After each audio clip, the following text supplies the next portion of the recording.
Manage है मुझे नहीं मालूम, लेकिन ध्यान रखिए गृह मंत्रालय को सबकी जानकारी है और गृह मंत्रालय की नजर इन लोगों पर बनी हुई है। और तभी जो इनपुट्स आ रहे हैं कि इम्तियाज खत्री वहां क्या कर रहा है, लंदन में इन लोगों की मुलाकात कैसे हो रही है, बचने के तरीके ढूंढे जा रहे हैं और बसने के भी तरीके ढूंढे जा रहे हैं कि मामला तो अब वहां रोके से रुकेगा नहीं।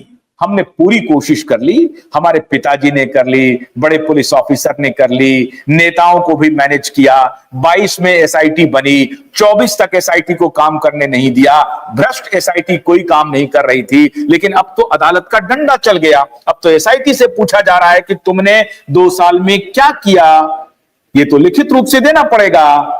कहा कि 174 के सेक्शन में हम इन्वेस्टिगेशन कर रहे थे, बोला 174 का सेक्शन तो यहां बनता ही नहीं है, ये तो कॉग्निजेबल ऑफेंस है। और अब लड़की के पिता जो जिनके साथ बलात्कार हुआ है, जिसकी हत्या हुई है जिस बेटी की, उनके फादर तुम्हारे पास है कंप्लेन लेकर के, तो इसमें तो सेक्शन 164 लगेगा या कुछ और लगेगा। इन्वेस्टिगेशन एक्सीडेंटल डेथ रिपोर्ट की नहीं हो सकती, इन्वेस्टिगेशन हत्या और बलात्कार का होगा। क्यों नहीं कर रहे थे? जवाब नहीं है कुछ। यह है क्यूबाइब और यह है supreme court high court litigate association की जीत। और दिशा के पिता सतीश साल्यान को सैल्यूट। इतने दिनों तक खौफ के साए में जीने वाले सतीश साल्यान ने क्यूबाइब नेटवर्क को देख करके हिम्मत जुटाई और कहा कि अगर क्यूबाइब नेटवर्क 1.5 साल से लगातार विदाउट फेल एवरी डे इस कैंपेन को आगे लड़ रहा है, जस्टिस की लड़ाई लड़ रहा है, मैं चुप नहीं बैठूंगा। और वो खुद से उन्होंने संपर्क किया मुझसे, वो आगे आए और फिर न्याय की लड़ाई का कारवां बढ़ गया। और इसीलिए मैं कहता हूं कि एसएसआर वॉरियर ने भी बहुत जबरदस्त काम किया है, बहुत जबरदस्त। उन्होंने लड़ाई को कुंद नहीं होने दिया। एसएसआर वॉरियर अलग अलग जगहों से एविडेंस जुटाते रहे। ऐसा लग रहा था कि इन्वेस्टिगेटिव ऑफिसर बनकर के वो जुटाते रहे, जितनी उनकी क्षमता थी उन्होंने किया। आज अगर क्यूबाइब के पास ये इंटेलिजेंस इनपुट आ रहा है कि इम्तियाज खत्री, रिया चक्रवर्ती, आदित्य ठाकरे लंदन में क्यों जुटे हैं, तो बात मैंने बहुत पहले आपको बताई थी। आपको याद कीजिए, फरवरी या मार्च का महीना होगा, उसी में मैंने ये ब्रेक किया था, जब ललित मोदी का पासपोर्ट कैंसिल किया था और भारत ने कहा था कि हमको एक्सट्रेडिशन चाहिए। और जो वनताऊ जो कंट्री थी, बनातू जो कंट्री थी, बनातू में उनका जो पासपोर्ट था उसको कैंसिल किया। भारत सरकार ने उस पर बहुत स्ट्रांग ऑब्जेक्शन फाइल किया और बनातू जो देश जो 1.5 करोड़ रुपए लेकर के मात्र किसी को सिटीजनशिप दे देती है, बहुत खूबसूरत कंट्री है, तो बनातू ने कहा कि नहीं, मैं इनको सिटीजनशिप नहीं दे सकता हूं और उनका सिटीजनशिप स्टेक पे चला गया, रुक गया। अभी भी ललित मोदी कहां है? आज 15 साल होने को है, ललित मोदी गायब है इस देश से। ललित मोदी को भारत सरकार नहीं ला पा रही है। अब ये तो भारत सरकार जाने कि क्यों नहीं ला पा रही है। ललित मोदी के ऊपर हजारों करोड़, सैकड़ों करोड़ के मनी लॉन्ड्रिंग के केस है, लेकिन ललित मोदी को भारत सरकार नहीं ला पा रही है। लेकिन ललित मोदी की जो प्रेमिका थी, मिस वर्ल्ड, पुरानी मिस वर्ल्ड, मानी हुई एक्ट्रेस माननीय सुष्मिता सेन जी, सुष्मिता सेन जी आती हैं रिया चक्रवर्ती के पॉडकास्ट में। पहला पॉडकास्ट रिया चक्रवर्ती करती हैं जिसमें गेस्ट के रूप में सुष्मिता सेन आती हैं। सुष्मिता सेन की चर्चा ललित मोदी के साथ होती है कि ललित मोदी की नई गर्लफ्रेंड है सुष्मिता सेन, और सुष्मिता सेन अपने बॉयफ्रेंड के बारे में कहती हैं उसी पॉडकास्ट में कि नहीं, मेरा तो मल्टीपल रिलेशन रहा है और मेरे रिलेशन काफी लंबे रहे। उस लंबे रिलेशनशिप का म्याद कितना था साहब, जानेंगे आप? 4 साल। यह है इनका लंबा रिलेशनशिप। 4 साल में एक रिलेशनशिप खत्म हो जाती है, फिर दूसरे रिलेशनशिप की तरफ मुड़ती है। आजकल सुष्मिता सेन किस रिलेशनशिप में है, यह सुष्मिता जी ही बताएं।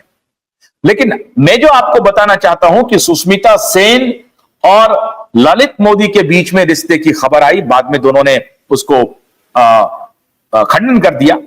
खंडन तो ये लोग कर देते हैं, क्योंकि बाहर में जब हल्ला हो जाता है कि भाई दोनों के बीच में कुछ चल रहा है, तो इन्होंने फौरन खंडन कर दिया। तो सुष्मिता सेन के सहारे क्या ललित मोदी, और ललित मोदी वहां पर वही धंधा कर रहा था कि रिया चक्रवर्ती उनकी फैमिली के साथ बसाया जाए? कौन सा ऐसा इलाका हो सकता है? इसी बीच में पूनावाला की एंट्री हो जाती है। मेरा एप्रीहेंशन नहीं है, ये सॉलिड हमारे इंटेलिजेंस इनपुट के आधार पर मैं आपको कह रहा हूं कि आधार पूनावाला, करण जौहर, ये सारे लोग मिलकर के, सलमान खान, इन लोगों की चौकड़ी मिलकर के कौन कौन लोग फॉरेन में बसेगा उसका इंतजाम करना शुरू कर दिया है। और इसकी मीटिंग्स हो रही है क्योंकि अब इनको मालूम है कि हमने इतने हजार करोड़ रुपए खर्चा कर दिए, किस किस को मैनेज नहीं किया, लेकिन ये सारा मैनेजमेंट फेल हो गया 30 अप्रैल को। 30 अप्रैल को पूरा यू टर्न हो गया पूरा मामला। अब हजारों करोड़ रुपए का मैनेजमेंट, पुलिस को मैनेज करो, सीबीआई को मैनेज करो, वकील को फीस दो, अदालत को मैनेज करो, नेता को करो, मंत्री को करो, संतरी को करो, सब कुछ इनके धरे के धरे रह गए, इनकी कुछ नहीं चली।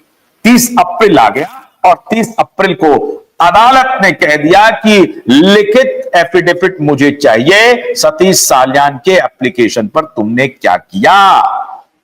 और अब मुंबई का पुलिस कमिश्नर गिरता हुआ दिख रहा है, home secretary, chief secretary Maharashtra सरकार, वो गिरते हुए नजर आ रहे हैं। जवाब दें तो दें क्या? फडणवीस साहब पहुंच गए अमित शाह जी के पास कि साहब ये मामला तो गड़बड़ा गया, ये नहीं चल पाएगा, अब हम उसको बचा नहीं पाएंगे किसी भी सूरत में। तो संदेश जाना शुरू हुआ। तो उसी बीच में होली के आसपास उन्होंने नारकोटिक्स कोर्ट को कहा कि हमको बाहर जाने की अनुमति दीजिए। श्रीलंका के बारे में बता चुका हूं, थाईलैंड के बारे में बता चुका हूं कि इन लोगों का श्रीलंका में और थाईलैंड में धंधा क्या चलता है, वही ड्रग कार्टेल का खेल चल रहा है। तो ये सारे लोग, ललित मोदी, सुष्मिता सेन, करण जौहर, आधार पूनावाला, ये सारे लोग मिलकर के अब ये देख रहे हैं कि कौन कौन लोग बाहर में बसेगा। हो सकता है कि डिनो मौर्या भी भाग जाए, हो सकता है सूरज पंचोली भी भाग जाए और इनको भगाया जाएगा। लेकिन जो पहली कड़ी है, अभी आजकल सूरज पंचोली पॉडकास्ट में आ रहे हैं, ये 3 पॉड, अभी मैं उस पर मैं अलग से एक शो करने वाला हूं, रिया चक्रवर्ती का, अरबाज खान का और सूरज पंचोली का। ये सब लोग जो हैं वो बाहर आकर के अपनी ब्रांडिंग में लगे हुए हैं, ताकि जब पुलिस इनको उठाए तो जब लोग सर्च करेगा, जो अभी लोग नहीं सर्च कर पा रहे हैं, तो जब लोग सर्च करेगा तो देखेगा अरे ये तो बड़ा अच्छा आदमी है, बड़ी अच्छी अच्छी बात करता है, कहीं इसके खिलाफ जाती तो नहीं हो रही है। ये नैरेटिव, ये पीआर नैरेटिव सेट करने की प्लानिंग चल रही है। पुलिस उठाएगी, उठाकर ही रहेगी, उठाने में समय जो लग जाए, आज उठाए, कल उठाए, परसों उठाए, महीने भर बाद उठाए, 2 महीने बाद उठाए, साल भर बाद उठाए, पुलिस तो उठाएगी, उठानी पड़ेगी। कोई चारा नहीं पुलिस के पास है, कोई चारा नहीं। डिजिटल फुटप्रिंट इतने पक्के हैं मित्रों कि ये लोग कहीं नहीं बच पाएगा और दुनिया में किसी भी कोने में होगा। हमारा ये कैंपेन ललित मोदी का कैंपेन नहीं होगा, ये ध्यान रखें। भारत सरकार को मजबूर कर दूंगा इसे दुनिया के किसी भी कोने से खींच करके, हलक में हाथ रख करके खींच करके अदालत के शरण में लाने के लिए। ये लड़ाई वो लड़ाई नहीं है कि जन आंदोलन खड़ा नहीं हो रहा है, क्वाइब नेटवर्क भी तैयारी कर रहा है, supreme court, high court litigant association भी तैयारी कर रहा है, ये जन आंदोलन बनेगा। इसलिए रिया चक्रवर्ती, अगर तुमने कसम खाई है, हमने भी कसम खाई है, हमने भी कसम खाई है कि सुशांत और दिशा को न्याय दिलाने के लिए किसी भी कीमत पर और किसी भी हद तक क्वाइब नेटवर्क जाने को तैयार है। इसे दूसरा नेटवर्क मत समझना। मैंने पहले ही कहा है कि अगर हमें सड़क पर उतरना पड़ेगा, हम सड़क पर उतरेंगे। लेकिन ध्यान रखना, वंताओ, मैसिडोनिया या आप स्कैंडिनेवियन, मैसिडोनिया में भी जाकर के नहीं छिप पाओगे, स्कैंडिनेवियन किसी और कंट्री में नहीं छिप पाओगे, यूरोप में कहीं छिपने नहीं देंगे। लंदन में एक जगह है 2 स्क्वायर माइल। मैंने क्यों कहा आपको कि ये लंदन क्यों गए हैं? 2 स्क्वायर माइल एक ऐसा जगह है मित्रों, जहां दुनिया के तमाम फ्रॉड, तमाम क्रिमिनल तमाम फाइनेंशियल जगलर, इस सब का बसेरा है। नाम दिया जाता है कॉरपोरेट वर्ल्ड। ये कॉरपोरेट वर्ल्ड नहीं है, असल में दुनिया के तमाम जगलर, फाइनेंशियल फ्रॉड करने वालों का एक जमावड़ा है 2 स्क्वायर माइल। ये 2 स्क्वायर माइल में इनकी पूरी मिल्कियत है, और वहां पर जितना ये फाइनेंशियल क्राइम करने वाले, चीट करने वाले, बैंकों को लूटने वाले, कॉरपोरेट के नाम पर पैसा लेकर के लोगों का भागने वाले, ये सब वहां पर रहते हैं। और उसकी अपनी पुलिसिंग है, अपना पूरा सिस्टम है।